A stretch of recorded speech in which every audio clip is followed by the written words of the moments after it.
How does he know we're here? Ralph lolled in the water. Sleep enveloped him like the swathing mirages that were wrestling with the brilliance of the lagoon. How does he know we're here? Because, thought Ralph, because. The roar from the reef became very distant. They'd tell him at the airport. Piggy shook his head, put on his flashing glasses, and looked down at Ralph. Not them. Didn't you hear what the pilot said about the atom bomb? They're all dead. Ralph pulled himself out of the water, stood facing Piggy, and considered this unusual problem. Piggy persisted. This an island, isn't it? I climbed a rock, said Ralph slowly, and I think this is an island. They're all dead, said Piggy, and this is an island. Nobody don't know we're here. Your dad don't know. Nobody don't know.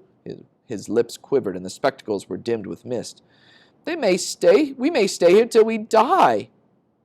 With that word, the heat seemed to increase till it became a threatening weight, and the lagoon attacked them with a blinding effulgence. Get my clothes, muttered Ralph. Along there.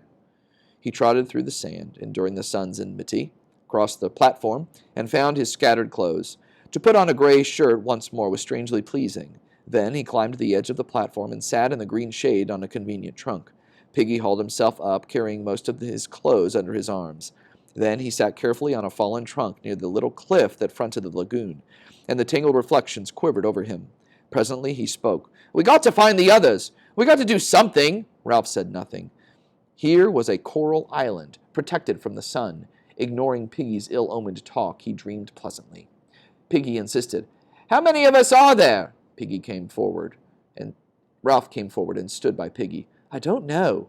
Here and there, little breezes crept over the polished waters beneath the haze of heat. When these breezes reached the platform, the palm fronds would whisper, so that spots of blurred sunlight slid over their bodies or moved like bright winged things in the shade. Piggy looked up at Ralph. All the shadows in Ralph's face were reversed, green above, bright below from the lagoon. A blur of sunlight was crawling across his hair. We got to do something. Ralph looked through him. Here at last was the imagined but never fully realized place, leaping into real life. Ralph's lips parted in a delighted smile, and Piggy, taking the smile to himself as a mark of recognition, laughed with pleasure. If it really is an island, what's that? Ralph had stopped smiling and was pointing into the lagoon. Something creamy lay among the ferny weeds. A stone! No, a shell! Suddenly, Piggy was a bubble with a decorous excitement. That's right, it's a shell! I've seen one like that before, on someone's back wall. A conch, he called it. He used to blow it, and then his mum would come. It's ever so valuable. Near to Ralph's elbow, a palm sapling leaned out over the lagoon. Indeed, the weight was already pulling a lump from the poor soil, and soon it would fall. He tore out the stem and began to poke about in the water, while the brilliant fish flicked away on this side and that. Piggy leaned dangerously. Careful, you'll break it. Shut up. Ralph spoke absently. The shell was interesting and pretty and a worthy plaything, but the vivid phantoms of his daydream still interposed between him and Piggy, who in this context was an irrelevance. The palm sapling, bending, pushed the shell across the weeds. Ralph used one hand as a fulcrum and pressed down with the other till the shell rose, dripping, and Piggy could make a grab. Now the shell was no longer a thing seen, but not to be touched. Ralph, too, became excited. Piggy babbled. A conch! Ever so expensive. I'll bet if you wanted to buy one, you'd have to pay pounds and pounds and pounds. He had it on his green wall, and my auntie... Ralph took the shell from Piggy, and a little water ran down his arm. In color, the shell was deep cream, touched here and there with fading pink. Between the point, worn away into a little hole, and the pink lips of the mouth, lay 18 inches of shell, with a slight spiral twist and covered with a delicate embossed pattern. Ralph shook sand out of the deep tube. Mooed like a cow, he said.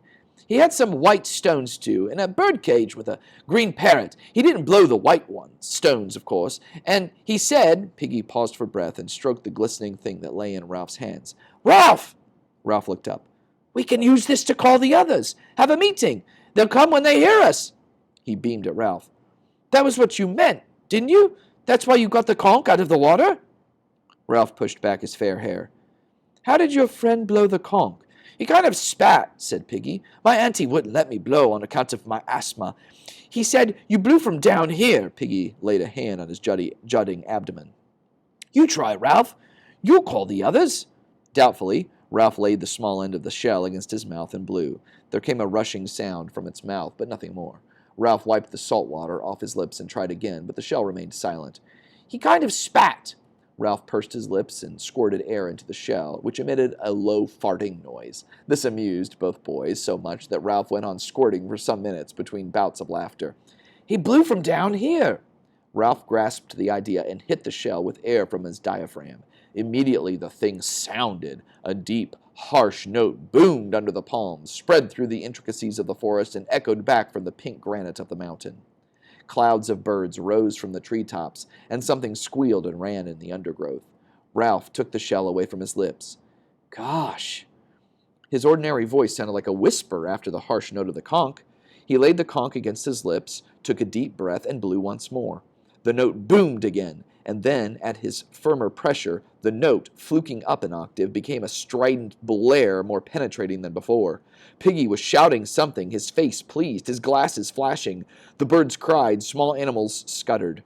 Ralph's breath failed. The note dropped the octave, became a low wubber, was a rush of air. The conch was silent, a gleaming tusk. Ralph's face was dark with breathlessness, and the air over the island was full of bird clamor and echoes ringing. I bet you can hear that for miles. Ralph found his breath and blew a few series of short blasts. Piggy exclaimed, There's one! A child had appeared among the palms, about 100 yards along the beach. He was a boy of perhaps 6 years, sturdy and fair, his clothes torn, his face covered with a sticky mess of fruit. His trousers had been lowered for an obvious purpose, and he had only been pulled back halfway.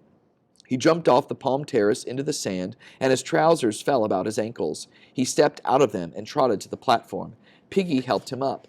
Meanwhile, Ralph continued to blow till voices shouted in the forest. The small boy squatted in front of Ralph, looking up brightly and vertically. As he received the assurance of something purposeful being done, he began to look satisfied, and his only clean digit, pink thumb, slid into his mouth. Piggy leaned down to him. What's your name?